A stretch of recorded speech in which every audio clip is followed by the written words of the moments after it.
Good evening, everyone. Thank you for joining us tonight. My name is Jennifer Tafe. I am the director of the Museum of American Bird Art at Mass Audubon, and we are thrilled tonight to be featuring our third lecture in our series, The Art of Birds, Avians as Symbols, Stewards, and Storytellers. And with this fall series, we hope to open our eyes and our minds to new ways of seeing and thinking about art and birds and conservation. And of course, the voices that bring us all together in these issues. I want to extend a special thanks to Faith and Fred Sandstrom for their very generous support of this series. We are very grateful. And we hope that you'll join us for our last two lectures in the series. And you can go onto our website to register for those. Here to introduce our speaker tonight is our president of Mass Audubon, David O'Neill. And I welcome David to take it away. Jennifer, thank you so very much. And I'm so appreciative of your leadership and putting together this wonderful series of really interesting speakers looking at the issues of the connections between nature and art across cultures and across environments. I'm really thrilled to be able to introduce Dr. Drew Lanham tonight. And I met Drew when he served on the board of National Audubon Society. And I was at the time the chief conservation officer. And I found him like almost instantly compelling. You were drawn to him. You were drawn to his thoughts, his ideas, his interests, his worldly ways, but his also connection to place and community. I've followed him ever since. So we're really thrilled to welcome Drew tonight. Drew is a passionate advocate for the African American experience in natural resource conservation and a deep, deep thinker. And you'll hear this tonight about all things at the intersection of art and nature and culture and the shared humanity within which we live in this natural world. Drew is also an accomplished author of a number of books, including two collections, reflective, innovative poetry called Joy is the Justice We Give Ourselves, and Sparrow Envy, Field Guide to Birds and Lesser Beasts, and his compelling personal memoir that I really enjoyed, The Home Place, Memoirs of a Colored Man's Love Affair with Nature, which was a finalist for the John Burroughs Medal for Nature Book of Uncommon Merit. Drew has received numerous honors, including the MacArthur Genius Grant, as well as the Daniel W. Lufkin Conservation Award from the National Audubon Society, the Rosa Parks and Grace Lee Boggs Outstanding Service Award from the North American Association for Environmental Education, and the E.O. Wilson Award for Outstanding Science and Biodiversity Conservation from the Center for Biological Diversity. He served as the Poet Laureate of Edgefield, South Carolina, talking about his local roots in 2022. And just a couple of weeks ago, Drew received the prestigious Thoreau Prize here in Concord, Massachusetts from the Thoreau Society, a literary award for excellence in nature writing. He's an avid birder, and an advocate for radical joy, which I love, and known for his unique voice in connecting people to nature and each other. Drew is a distinguished professor of wildlife ecology and master teacher at Clemson University. Drew, on behalf of all of us at Mass Audubon, welcome to honored to welcome you tonight. Drew, take it away.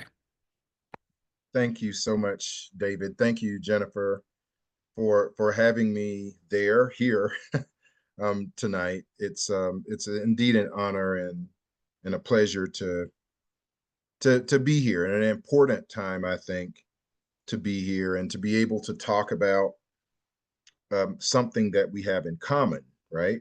It's certainly not seemingly the season to do so, but I think that there is a timely discussion to be had around birds, around art, but also around culture and around conservation, which are all sort of in the mix when I talk about the passion of my life, which are birds. I've been watching birds. Um, I don't know, probably since I was 6 or 7 years old, and so they have been an integral part of my life and my being, even more than that, and so have informed my passions for watching them, my mission for protecting them, but then also in broadening the scope of concern to other audiences, to those who haven't traditionally been seen perhaps in the conservation conversation, but have been.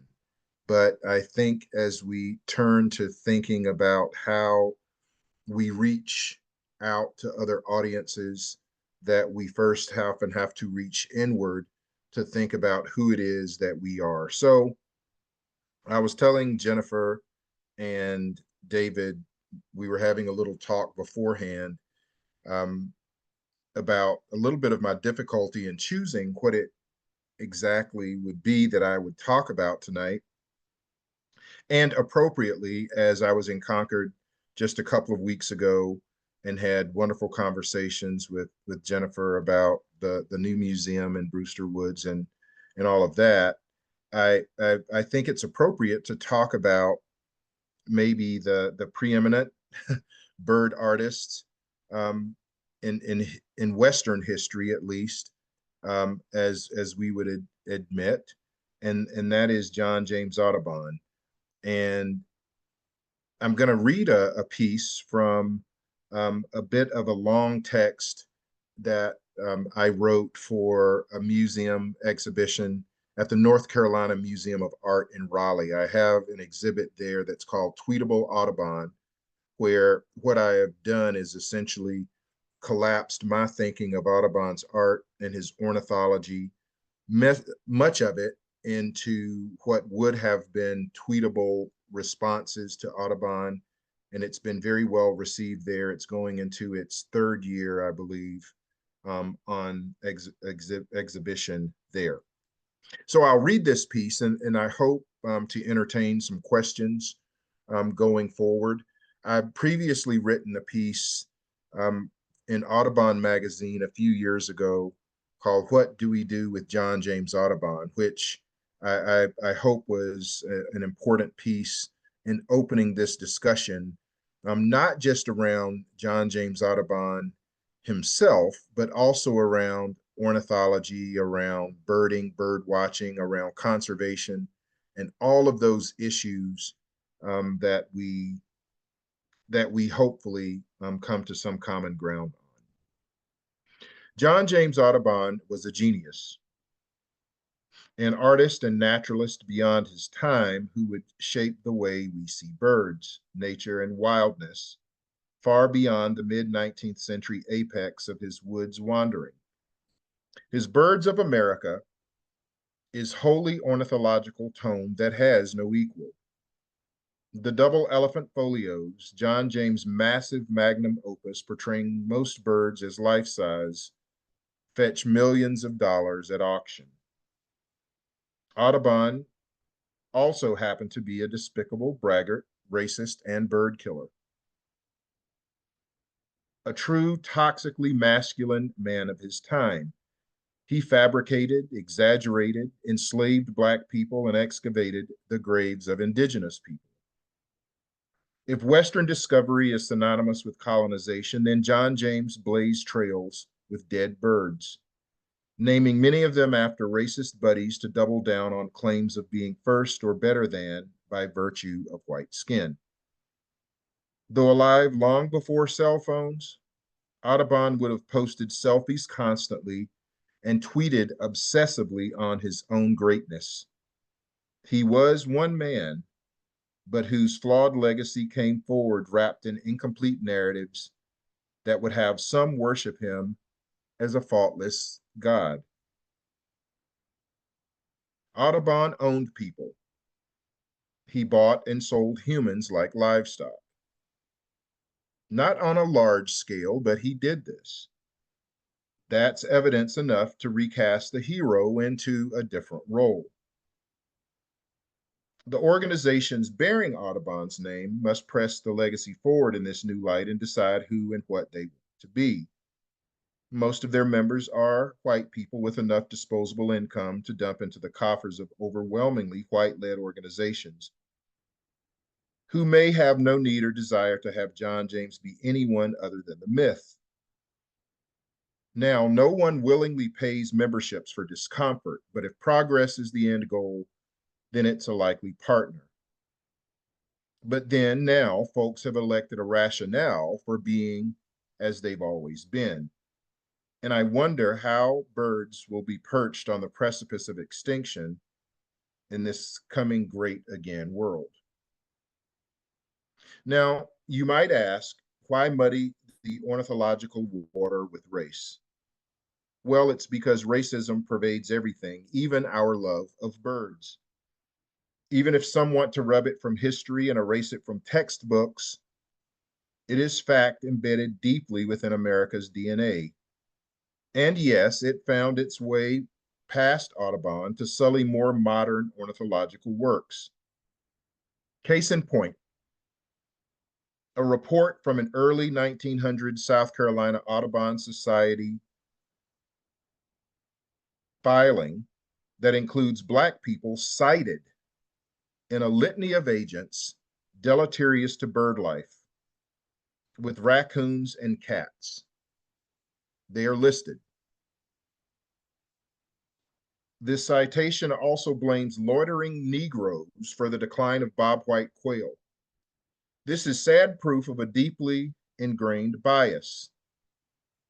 How do we get at these bird declines that blamed Black people?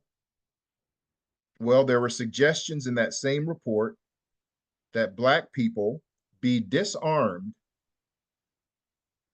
to save birds. And so this is a deeper dive into policies to disempower. Racism even found its way into ornithological texts. Sprunt and Chamberlain's seminal book, South Carolina Bird Life, with which I have a couple of first edition copies. It was a book as a child that once I got to go to the big kid side of the library and I found this thick tome, Sprunt and Chamberlain, South Carolina Bird Life, with the plates and the text describing these birds of my home state. I was in love, and at the time, maybe not sensitive enough to understand what I was reading. But in this book, South Carolina Bird Life, it cites the colloquial name of double-crested cormorants as nigger goose, a name for a bird perceived as deceptive and useless that's still being thrown around in duck blinds. And I know it's still being thrown around in duck blinds because I do a little test in my, was having a little fun in my conservation and cultural ornithology class that I teach every spring. And we were talking about bird names. And this was before the current issues of naming or renaming birds was at hand. But we were studying waterfowl, and I knew that I had a couple of hunters in class. And I said, well, let's play a game. I'm going to call either the common name of the bird or the colloquial name of the bird, and then you get to throw out the colloquial or the common, depending on what I throw. And so I would say, for example, gray duck, and somebody would say gadwall. I would say sprig, and somebody would say northern pintail. I would say mallard, someone would say greenhead. I said wood duck, someone said summer duck. I said double-crested cormorant, someone said nigger. So it was such a reaction, as if past shooting, raising the shotgun to take aim at what was in passage from the duck blind, this student didn't finish nigger goose. And so I said, so where did you first hear that? And the student talked about having heard it in the duck blind, but also having heard it in another class, that there was a professor there that had used that name without hesitation and without explanation, but that it was a name that the bird was known as nigger goose. Now, I still have to do some of my research, but this name apparently is sprinkled in quite a few places. So perspective matters, and there's every reason to be concerned if institutions insist on not seeing that these larger issues of society can be pervasive within those organizations. Now, John James Audubon may have passed himself off as white. His mother was a Haitian chambermaid, so you can do that math. And you go to New Orleans and go to the African American Museum, and there sits John James Audubon. Now, New Orleans has a complex history of race, but paid particular attention to the whole idea of miscegenation, which is the one drop theory. You've got one drop of black blood in you, then that's what you are.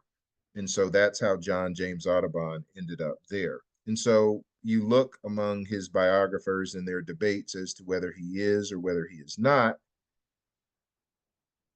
But for me, the important issue has become not whether John James Audubon was a black man by some um, false racial designation anyway, but more importantly is that John James Audubon passed on the chance to be a better human being. That is a weight that should bear heaviest on all of our preconceived notions. And so I, for one, will have to sort of figuratively tear down any monuments that I've erected to him and recast those ideals and re-identify him as a despicable man of his day. And you'll hear me use that idiom, man of his day, quite frequently, because that is how folks frequently sort of defend or to me rationalize who John James Audubon was.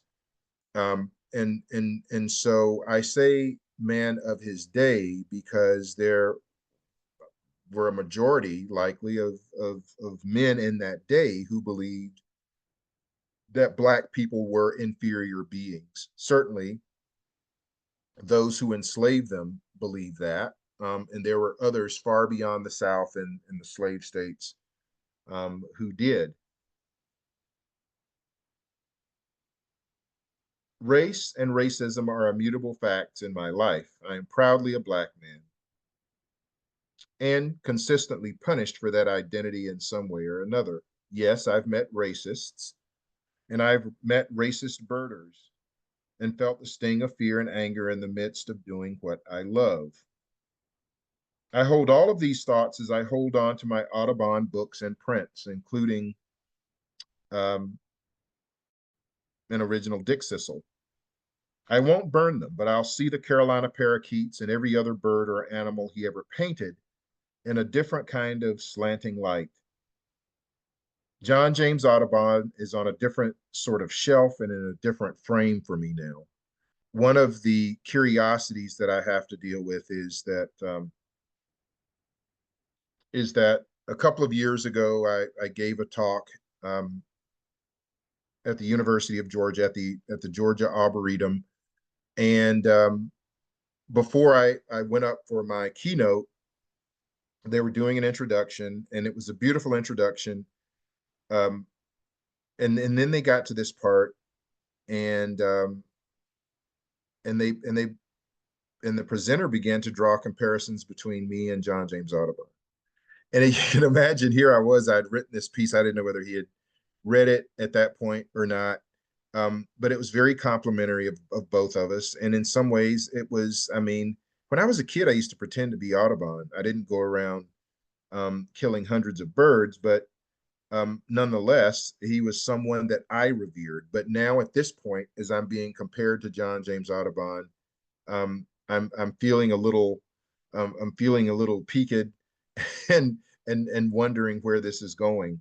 So he finishes his introduction, but he's standing beside something covered on an easel, and they call me forward, and they pull the veil off of an Audubon, off of this print, and so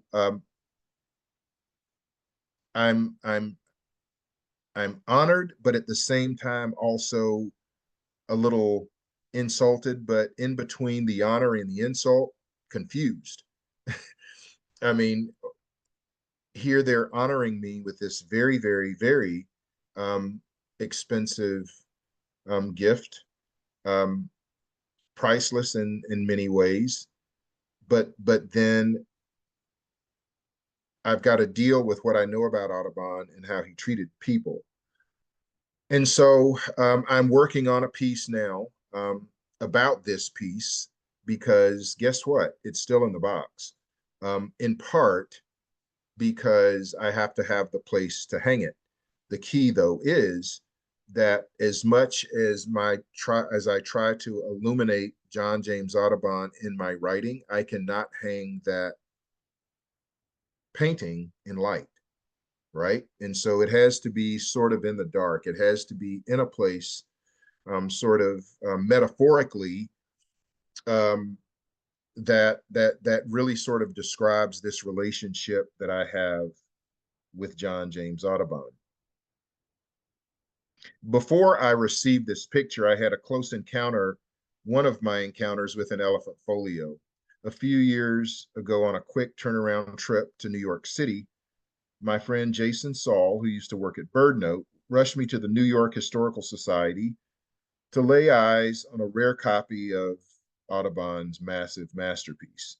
I had a mid-afternoon train to catch to Philly, but with time growing short, we got in only to find the exhibit closed.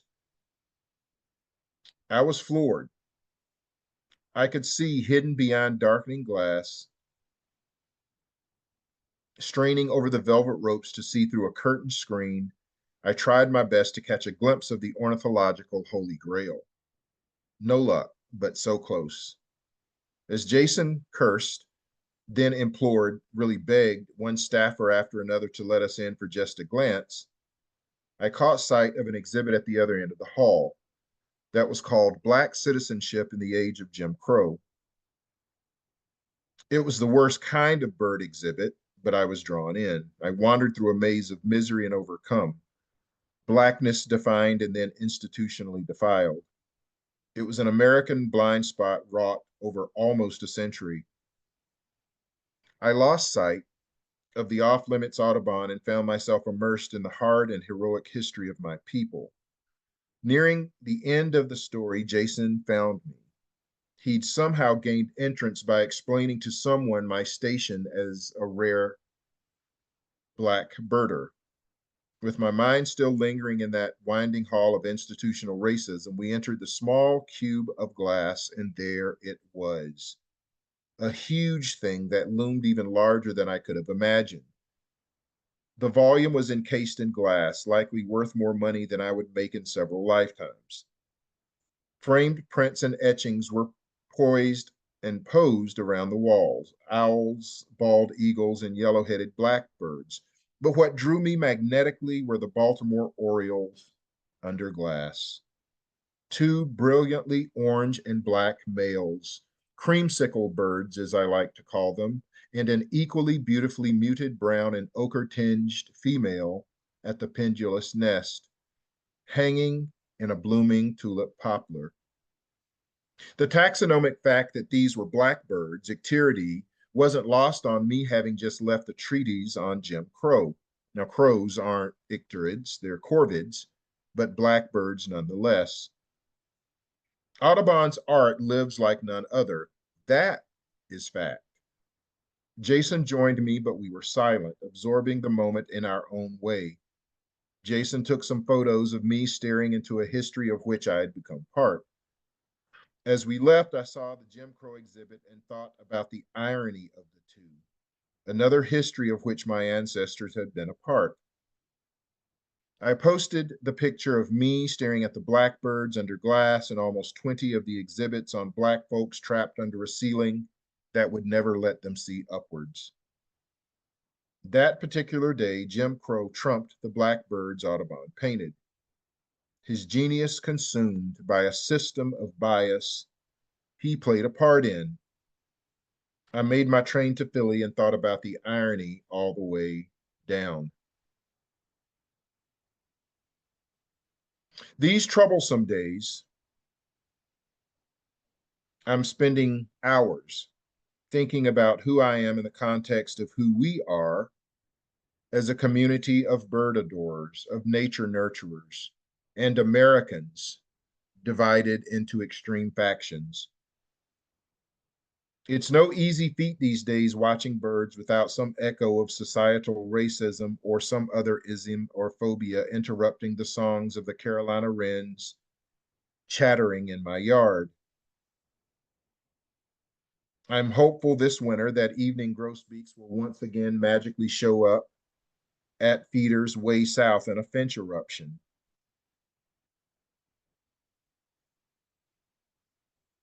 But the next moment beyond rare finches, I'm thinking about racism being glossed over. I'm thinking about it being explained away. I'm thinking about it being subverted for dollars.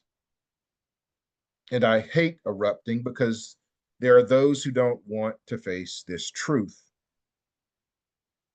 I know that it won't be magic that makes things suddenly appear better in America like a finch eruption, but hard work and the people and organizations who say they care actually showing that they care to see beyond the blind spots.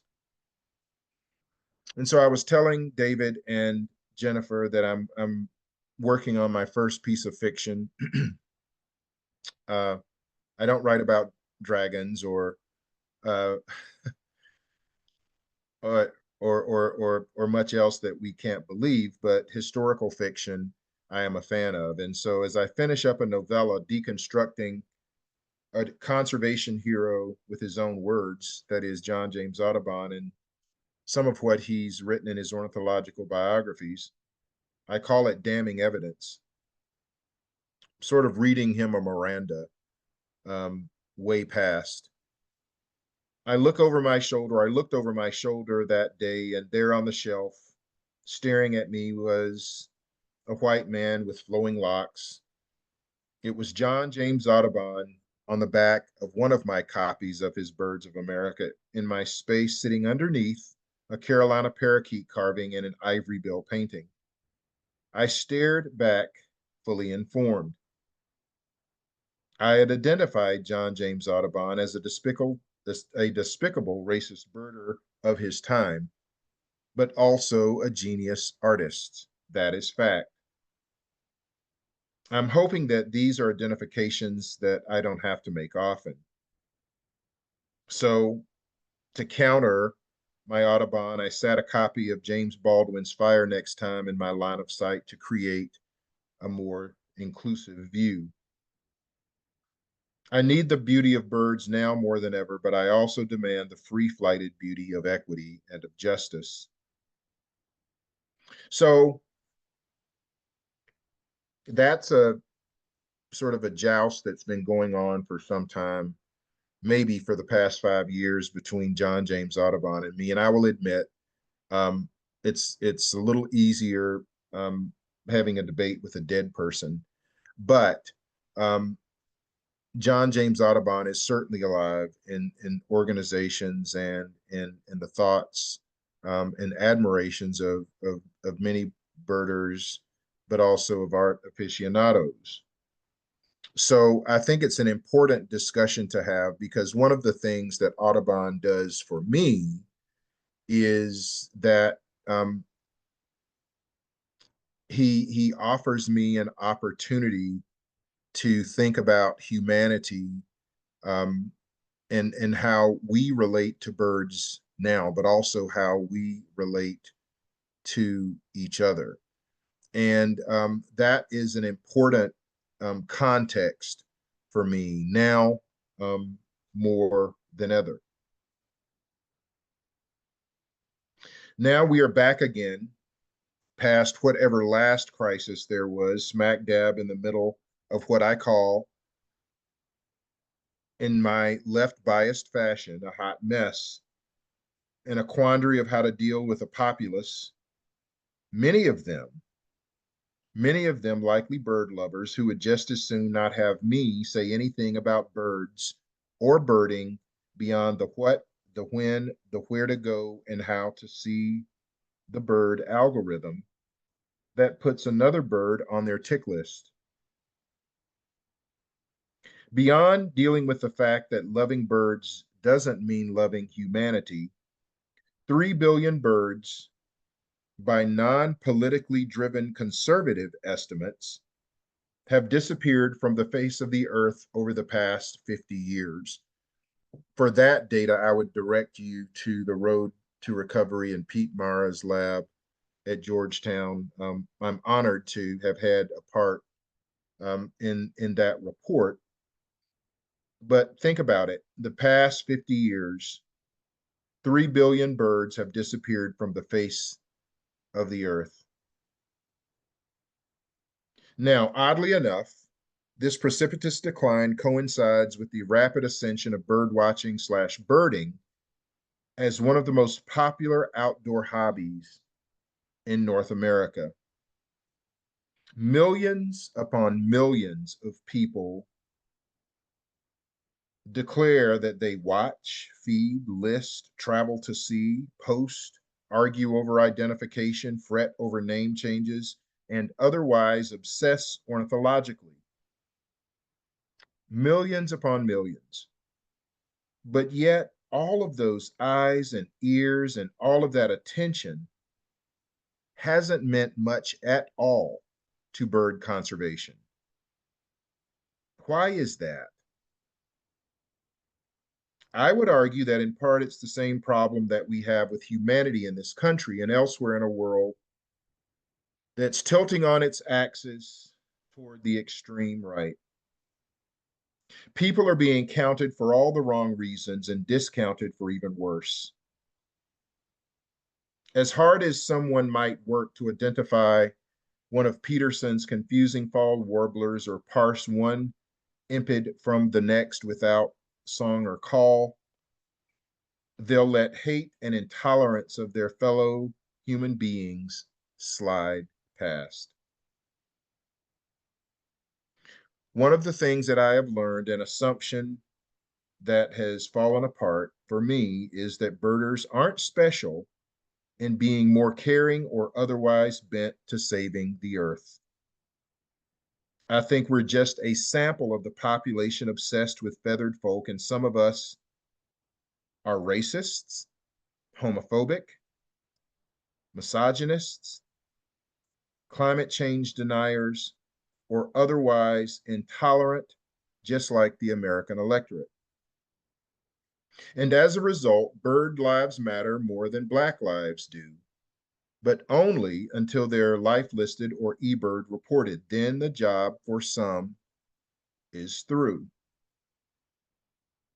So here I've taken a discussion about John James Audubon, his art, my close personal experiences with it, um, sort of a forensic investigation of, if you will, of this person. Now, I'm an ornithologist and an ecologist. I'm not trained in psychology. I'm only prepared in this sense to offer what I think, my opinion. Most of it informed with history. Then to bridge it into my own experience, to think about my love for birds, my obsession with birds and my desire to save birds, but then doing it in the skin that I am in. How do all of those things come together in the work that I do? Now, it probably sounds like I have an axe to grind. And I will admit I do. It's because there is actually a lot of wood to chop, y'all, and there's not much time to do it. There aren't any Lord God birds left to help out. No Carolina parakeets whose green and gold flocks will careen through the cypress swamp to inspire me otherwise. Birds are worth saving, and my feelings about this not happening, and that in spite of ourselves, we continue hateful behavior to objectify, to deny, is disturbing to me. And so it's important to bridge my life of loving birds to my life of loving humanity and how to bridge the dissonance.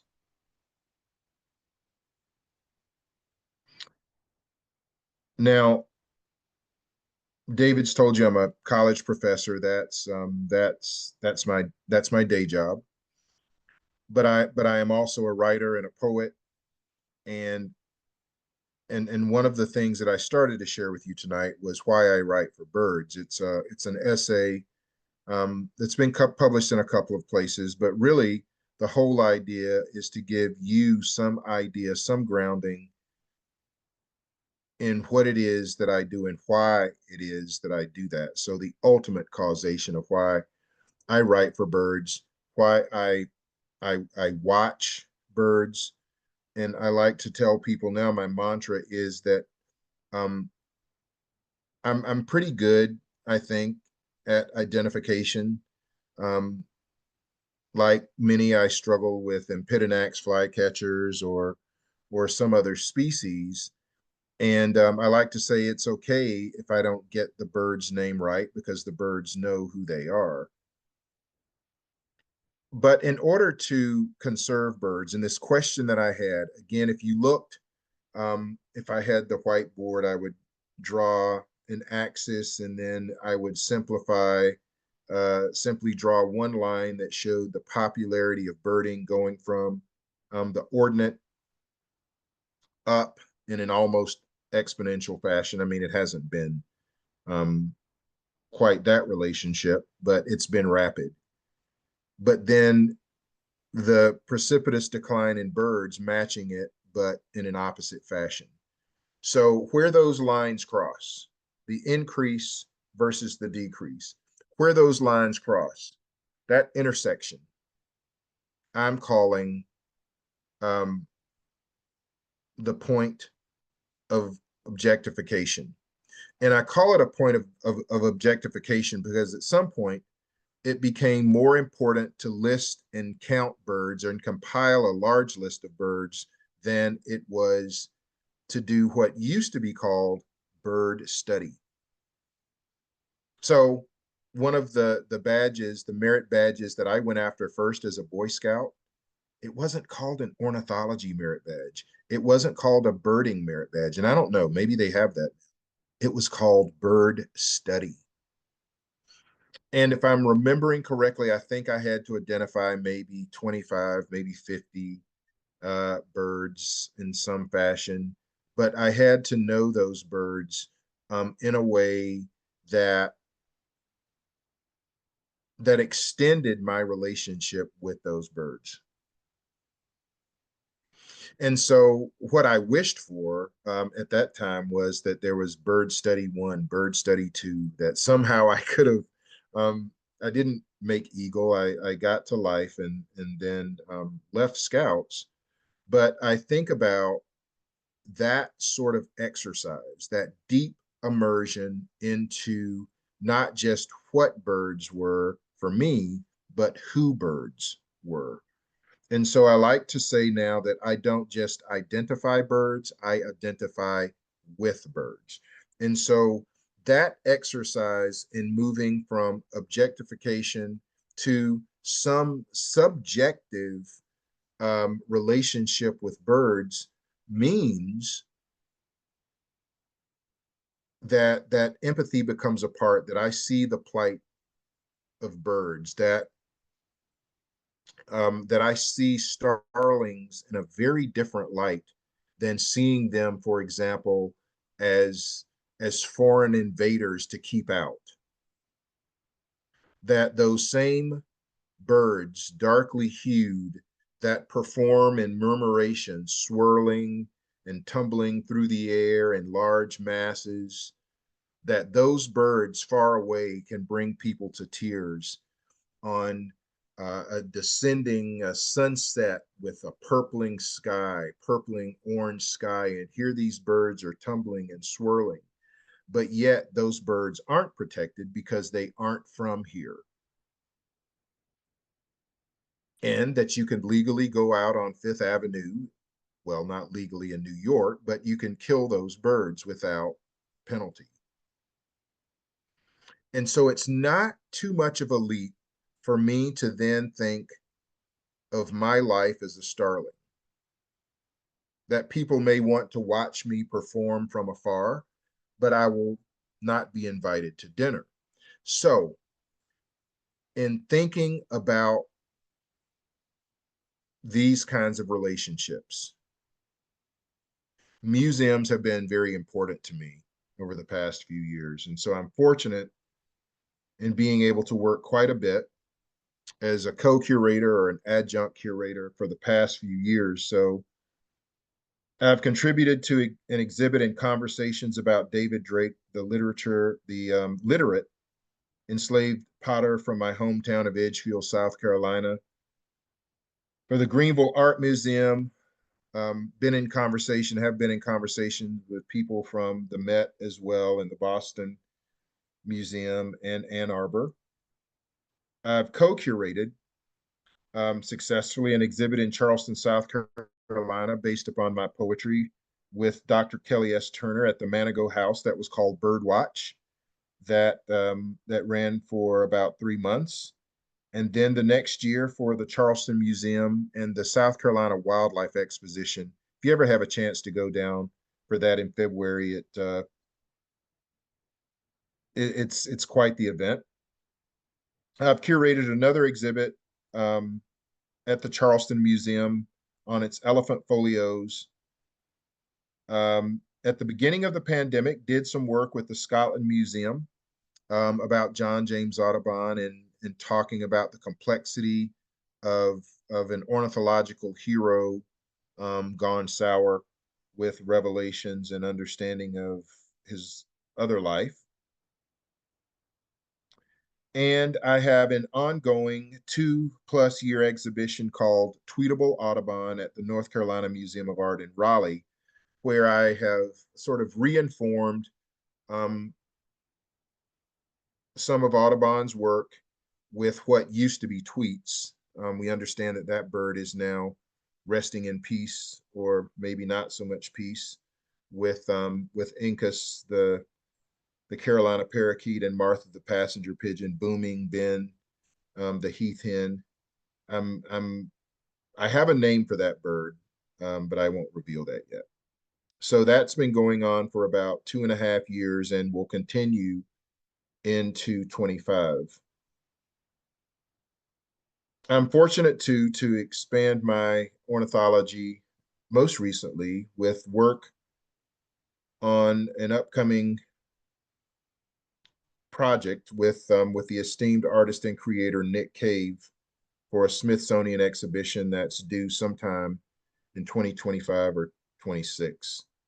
And so now to be here with you as you have these discussions, I want to applaud Jennifer. I want to applaud David for being brave about this and having difficult conversations that allow us to venture beyond our field guides and go to our field guides to take our binoculars down and actually be able to see both intensely closer, but have the broader field of view.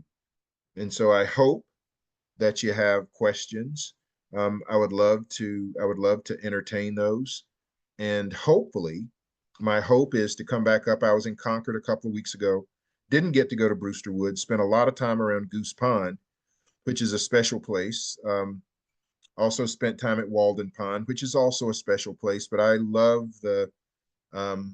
Frost's Road Not Taken, and the road around Goose Pond the path at least had not been taken very much. So I was treated there to just the most beautiful gatherings of wood ducks, summer ducks, um, in autumn foliage. It was absolutely beautiful. But then to learn that around that pond, around Goose Pond, had been a free men's community, that Black people had trod that land, of course, as indigenous people had before them.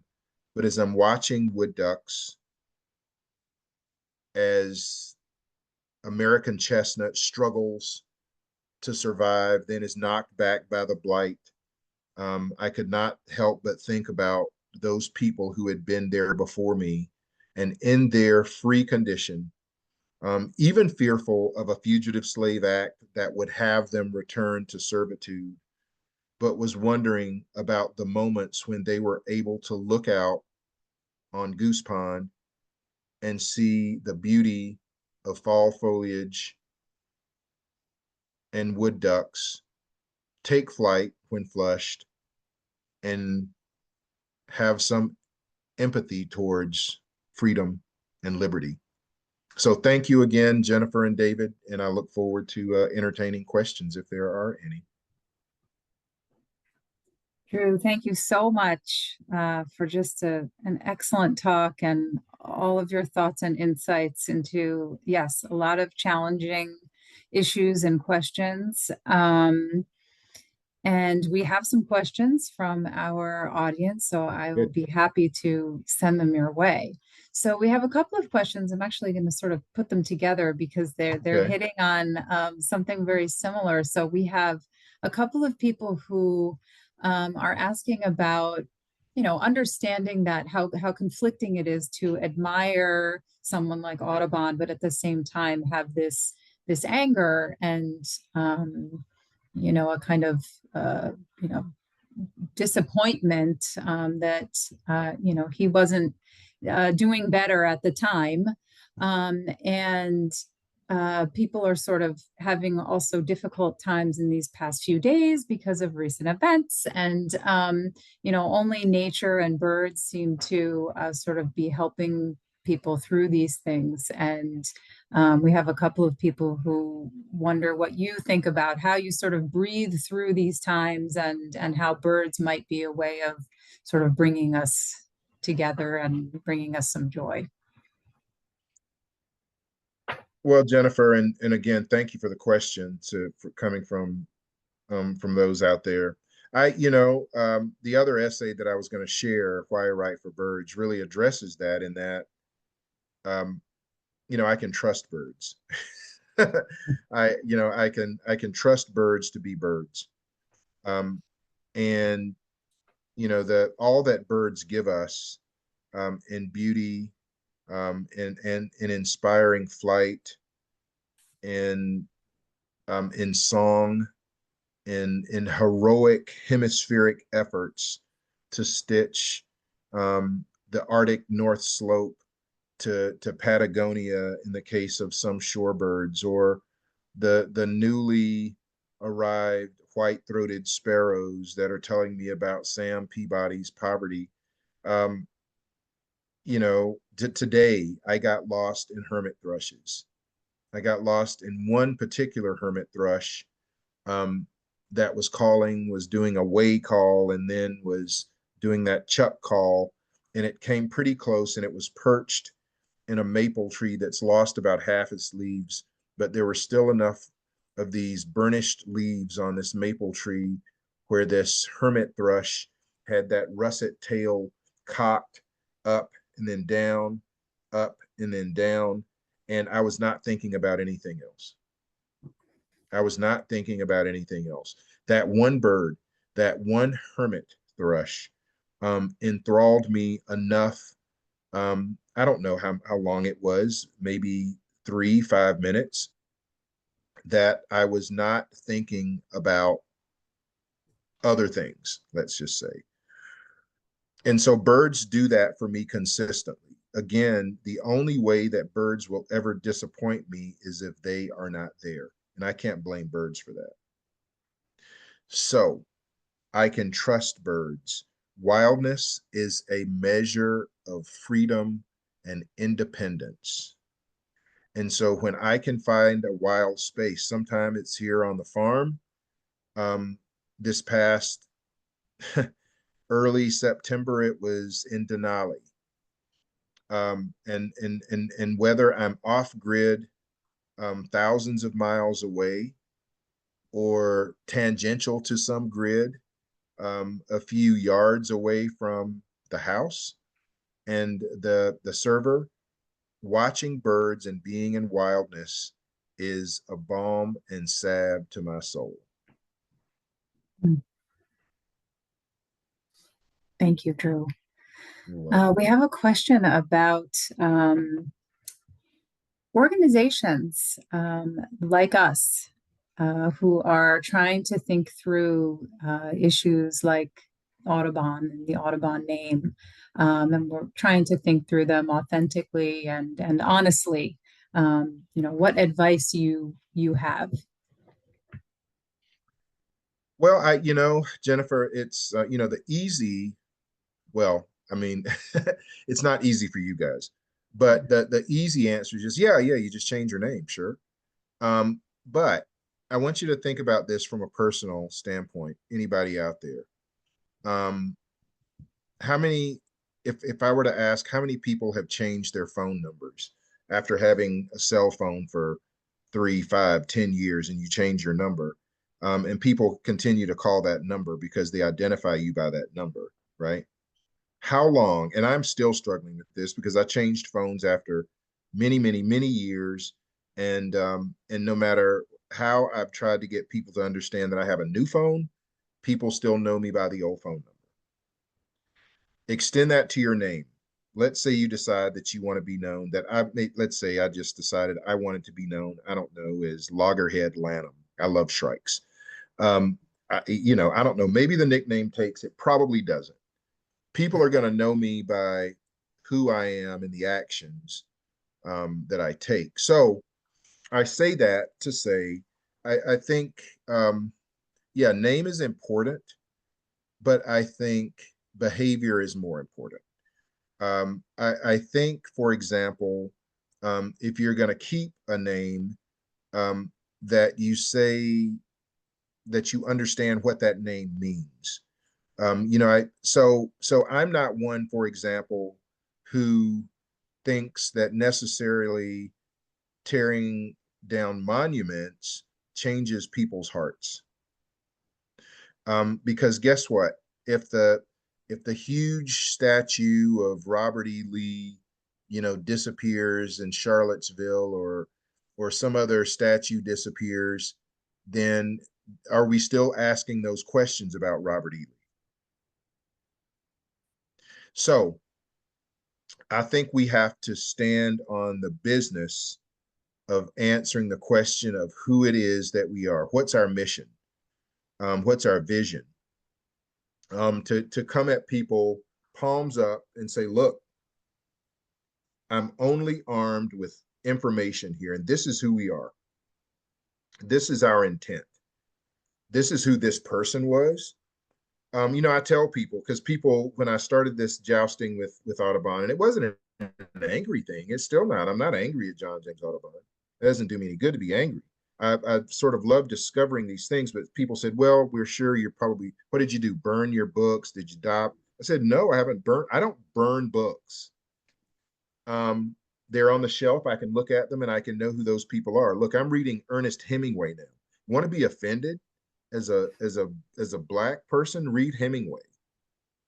Um, and the thing is that ultimately, um, we have to understand the context, not just being a person of his or her or their time, because Henry David Thoreau was an historic contemporary of John James Audubon. And Henry David Thoreau was arguing against the very enslavement that John James Audubon went to Europe to promote.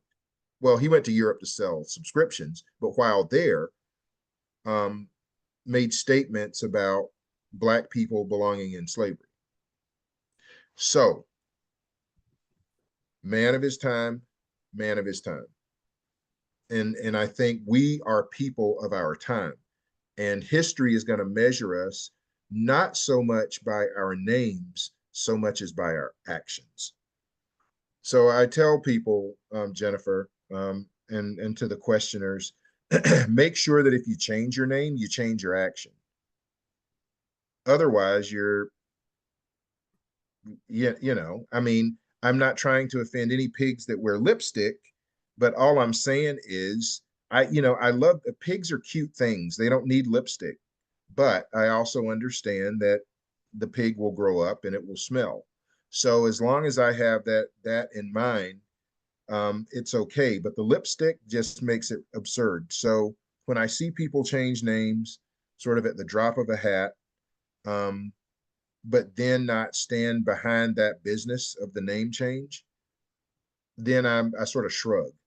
So I think, and I know some organizations that have changed names and have really stood on the business of trying to make the change, and it's hard, and they're going to suffer slings and arrows. You're going to lose members, you're going to lose donors, and they knew that, and they did it, and they're cultivating new organizations around the core of who it is they want to be for birds. Um, but again, I think you have to ask the question, who are we? Who am I?